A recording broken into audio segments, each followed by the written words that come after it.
ഉരുൾപൊട്ടലിൽ നാശം വിതച്ച കോഴിക്കോട് വിലങ്ങാട് കേന്ദ്ര ദുരന്ത നിവാരണ സംഘം സന്ദർശിച്ചു. വയനാട് ദുരന്തത്തോടൊപ്പം വിലങ്ങാടിനെയും ഉൾപ്പെടുത്തിയുള്ള റിപ്പോർട്ട് ഉടൻ കേന്ദ്ര സർക്കാരിന് സമർപ്പിക്കുമെന്ന് സംഘം വ്യക്തമാക്കി. Central building research organisation director Pradeep കുമാറിന്റെ നേതൃത്വത്തിലുള്ള 4 അംഗ സംഘമാണ് ദുരന്ത മേഖലയിൽ സന്ദർശനം നടത്തിയത്.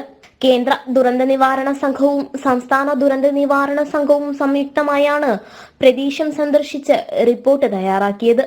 ആ PDNA റിപ്പോർട്ടിൽ കൊണ്ടുവരണം എന്ന് ഞങ്ങൾക്ക് ആഗ്രഹമുണ്ട്. അത് അവരും കൂടി നേരിട്ടൊന്ന് കാണാൻ വേണ്ടിയിട്ടാണ് അതിലുള്ള NDMAയുടെ മെമ്പേഴ്സിനെ കൂടി ഇങ്ങോട്ട് കൊണ്ടുവന്നത്. ഈ പുനർനിർമ്മാണ ആവശ്യകത വിലയിരുത്തലാണ് പലപ്പോഴും റീകൺസ്ട്രക്ഷനുള്ള പണം നമ്മൾക്ക് കൊണ്ടുവരാനായിട്ട് സഹായിക്കുക. വയനാട് പാക്കേജ് എന്ന പ്രയോഗത്തിന് ഞാൻ ആളല്ല, എനിക്കതിനുള്ള ചുമതലയുമില്ല.